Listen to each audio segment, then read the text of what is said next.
¿Qué más? Cuentos de ¿Qué la más selva, en hay? realidad. Sí. Es un libro de Horacio Quiroga, ¿no? Que cuenta cuentos de la selva. Y yo te digo, la verdad que estaba Esto muy es de tentado. la selva de Formosa. Vamos a aclarar. De otra selva. Aunque te digo, hay muchas historias que son equivalentes, de algún modo, muy bien escritas, obviamente, por Horacio Quiroga y no tanto por mí, sin duda. Pero bueno, recién te estaba comentando, ¿no? De pronto de que algunas de esas historias eran muy impresionantes. Cuando nosotros llegamos, que yo tenía 5 años y mi hermano 6, y mi padre era maestro y tenía que hacer de juez de paz, de médico, y entonces al poco tiempo de llegar nos invitaron a un velorio, ¿no? Un velorio de una chica que se había suicidado porque el padre se la había perdido jugando al truco. Toda la situación ahí fue muy impresionante y particularmente porque básicamente era un baile, digamos, ¿no? Cuando uno llega, es otra cultura, es otra uno totalmente no lo diferente. entiende. Y mucho menos alguien como nosotros, con mi hermano, que teníamos 5 y 6 años, ¿no? Y yo cuando llegué pensé que era un baile.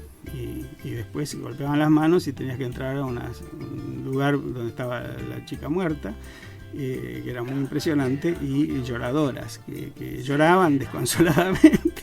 Y era una cosa terrible, lleno de velas, me acuerdo. Y después golpeaban las manos y otra vez la gente salía a bailar y seguían gritando y tomando vino, digamos, ¿no? Era una cosa muy, muy impresionante. Y esto pasó hace no tanto tiempo, claro, en la República Argentina. Sí, bueno, pero sigue pasando, digamos, de pronto. Muchas de esas cosas siguen pasando. Y me acuerdo, bueno, y una de las cosas que yo te comentaba recién es que uno tiene la posibilidad de poner todo lo de la imaginación bueno, yo me acuerdo cuando yo empecé a escribir el libro, te decía que hay en esa zona, en la selva, hay unos monos que se llaman monos carayá. El mono carayá, también conocido como mono aullador, o sea, no es que aullan, digamos, en forma aislada, sino que en grupos. Las manadas de monos se escuchan de kilómetros, ¿no? Y entonces yo había puesto en el libro que se escuchaba de noche a los monos, y mi hermano me dice, pero no, los monos de noche, el carayá no aúlla de noche. Digo, mira, para eso lo tengo al CONICET.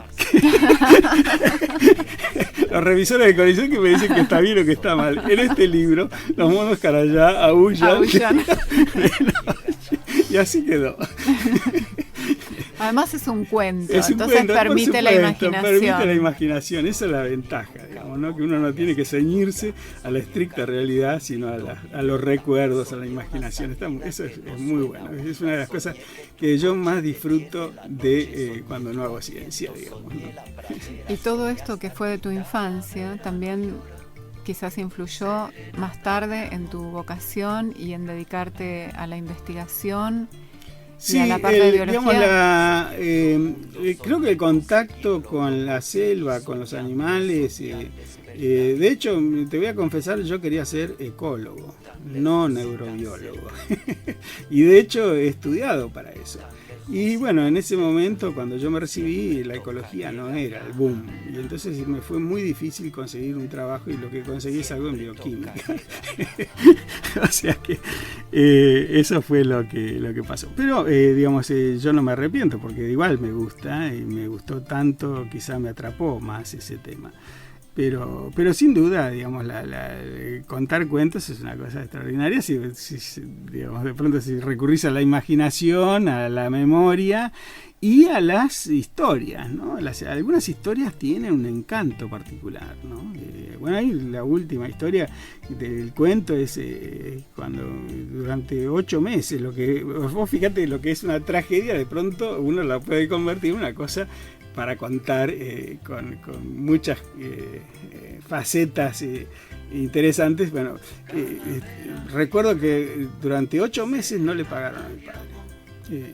Entonces empezamos a comer, digamos, cuando se acabó la plata, se empezó a comer las gallinas, después los chanchos. Todo bicho que camina va a parar al asador. Claro, e incluso mi padre tenía una escopeta y entonces mataba loros, ¿no? Por ejemplo, que hemos comido loros y te puedo garantizar, algunos loros son extremadamente duros. Por sobre todo porque dicen que algunos loros viven 100 años, ¿no? Entonces yo debo haber comido algunos loros de 100 años que son durísimos, realmente durísimos. Y bueno, y entonces mi padre un buen día decidió ir a cobrar, ¿no? A Formosa, que estaba, ya te digo, 200 kilómetros, y había que ir a caballo cruzando la selva, y eran 2-3 días de viaje, una cosa así, ¿no? Y se puso una pistola 45 en el cinto y se fue y cobró. Y esa historia está, yo no sé cómo cobró, no sé, o sea, yo lo que sé es que mi padre volvió con la plata. Y tenía mucha plata, pero entonces, yo escribí la historia y tiene muchas facetas que no las voy a contar porque sí la vas a ver. Pero sí mi padre todavía estaba vivo en ese momento y leyó esa historia y me dice, pero yo voy a ir preso. Y le digo, vos no dijiste nada, vos dijiste que fue y volvió. Así que bueno, esas son algunas historias.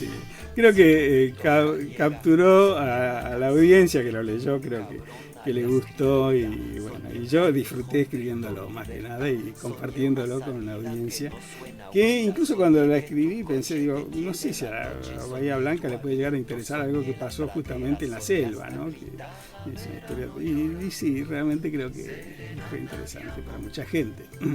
¿Y cuándo vio la luz este libro? ¿Cuándo fue que lo escribiste y lo esto publicaste? Fue hace... ahí sí voy a... Ayuda de Nora, no, pero se publicó en el 2012, me parece que fue eso. ¿2010? Ok. Sí. O sea que, digamos, es bastante reciente. Sí, Pasaste tu infancia, viajaste a Estados Unidos, volviste a Estados Unidos, iniciaste el laboratorio en Bahía Blanca y luego el libro.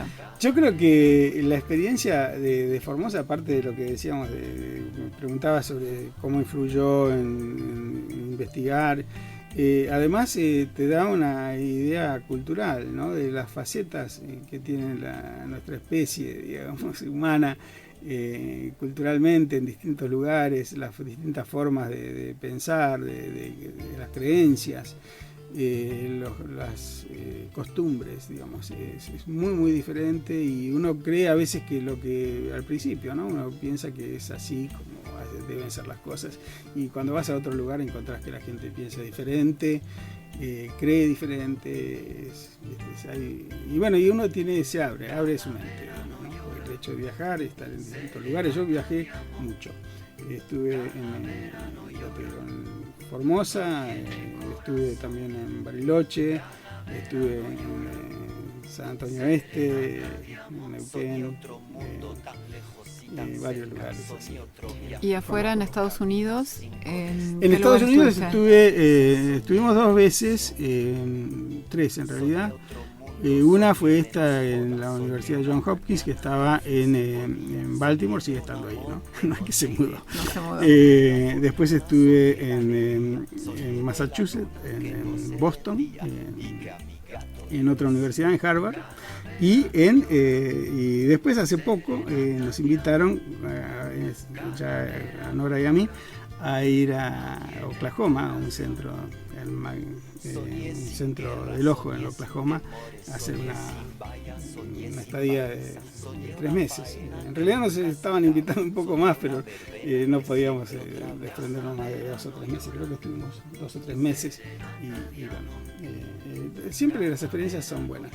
Siendo que, por ejemplo, en Oklahoma si se quiere, culturalmente, bueno, ahí vos pensás que hay pena de muerte. Nosotros estábamos en un centro donde, centro del ojo, donde estábamos haciendo investigaciones y de pronto vemos un día que venía un preso con el traje a rayas, con 2 policías atrás, pasando por el mismo pasillo. Claro, te cruzás con él y no sabés si es un condenado a muerte Sí, y no sabíamos si saludar o no, ¿no? Porque, claro, venía el tipo encadenado, y pasaba por ahí, claro, lo iban a atender, porque, viste, en Estados Unidos te pueden guillotinar, bueno, no guillotinar no, pero te matan por algún crimen, pero eso sí, si vos tenés pero sanito, tal cual. Entonces parece que estos presos algunos tenían problemas en el ojo, y entonces los llevaban a ese centro del ojo y después por ahí los matarían, no sé, pero sí, pero culturalmente es muy diferente. Todo, viste, uno va aprendiendo y bueno, y también va abriendo la mente, ¿no? De cómo piensa la gente y a veces por qué las cosas ocurren.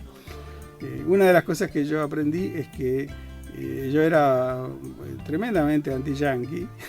No es que haya cambiado, pero lo que sí he hecho es decir, bueno, muchas de las cosas que nos pasan a nosotros somos nosotros mismos los culpables, digamos, de las cosas que nos pasan. Bueno, eso es más o menos. Sí, y quizás, bueno, desde tu infancia ya todas estas cosas que viviste también te ayudaron. Cuando uno es chico y viaja y tiene oportunidad de conocer otros mundos y otras culturas, ya se va predisponiendo a ser más abierto. Y después, bueno, te ha tocado de todo, desde estar en Formosa en la selva hasta Estados Unidos, así que sí. Has pasado por todas las culturas, facetas, todas las culturas sí, posibles.